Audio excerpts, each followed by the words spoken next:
Hey everyone, we're here at the 2020 Scouting Combine with one of the best draft experts for NFL Network in Bucky Brooks. And Bucky, the reason why I respect your opinion so much is you're a former player, man. Oh, You get it. You look at these guys through a different lens than I think other people do. Kind of take us through that process real quick of when you're breaking down film, how you look at players being a former player. I think it's real easy, man, and you can relate to this. Like when you look at the tape, you look at guys, would I want to be in the huddle with that guy? Is it something that resonates in the way that he plays? Can I see the hustle? Can I see the effort? Can I see the production and the performance? Does he look like he's really all in? If they show those qualities, look, we can figure out the other stuff. But at the end of the day is this one of my kind of guys, a guy that I want to play with? If they kind of pass that bar and that threshold, then I'm willing to kind of put them high on the list. So you're a former wide receiver by trade, and this class in particular is deep and really talented. Maybe we haven't seen a class like this in a really long time.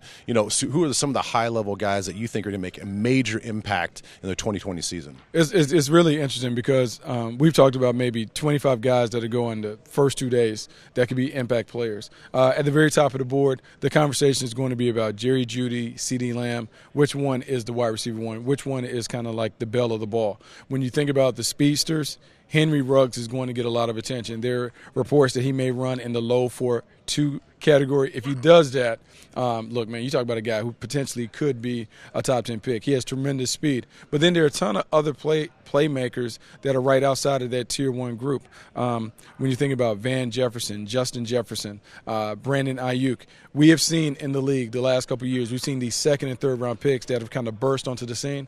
I think there are a ton of players that kind of have that pop potential at the position. So obviously the quarterback position, major talker at every combine. And right now it seems like when I talk to people, there's a pretty clear distinction that a lot of people think that Joe Burrow is the better player than Tua Tagovailoa. How do you see it? I see it in reverse. I think Joe Burrow would be picked ahead of Tua Tagovailoa. I think Tua Tagovailoa is the more talented player. And I think if we go all the way back to the beginning of last college season, it wasn't tank for Joe Burrow. It was tank for Tua. Joe Burrow had obviously maybe the finest season that we've ever seen from a college quarterback. But I think if you look at the whole body of work, you have to ask yourself, what took so long for his game to pop at a collegiate level? Fifth-year senior, it happened in his fifth year. And Tua Tagovailoa, we saw in the freshman year, we saw some of the plays. We saw him lead his team to a national title when he came off the bench to do it. We saw the high-level production and efficiency that he's done it in Alabama.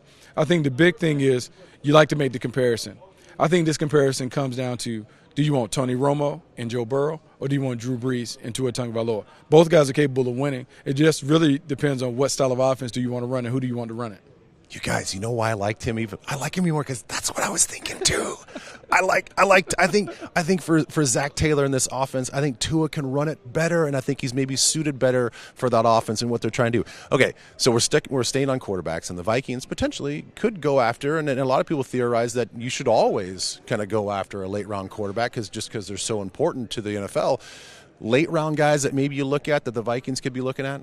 The guy that showed up at the Senior Bowl, Anthony Gordon from Washington State, is a guy that kind of fits the system. When you look at what Gary Kubiak likes to do with the quarterback, it's a lot of stretch, bootleg action. Fake the stretch to the front side, bootleg out the back door, have some movement. Also, being able to run the play-action passing game. Well, the one thing that stands out to me, when you look at the Washington State quarterbacks, the amount of reps that they have throwing the ball. And we've seen in the last few years, the quarterbacks that come into the league with a significant amount of reps, man, they have early success. Anthony Gordon is a guy who threw the ball around the yard a lot. Even though it was an air raid system, we have seen that those guys have begun to have success in the league. He could be a guy that when you think about day 3, 5th, 6th, 7th round, he could be available. He could be a guy that you take as a developmental prospect and see how he kind of blossoms. Do you think he can rock the jorts and the mustache like Gardner Minshew? I don't know. I think he has to kind of do it in his own thing. But, I mean, look, the Gardner Minshew success story is going to have a factor in the way teams view quarterbacks. Who would think that a 6th-round quarterback would be able to come in and start? Maybe Anthony Gordon has some of that ability. Yeah, last one for Vikings. Vikings are at 25 in the first round.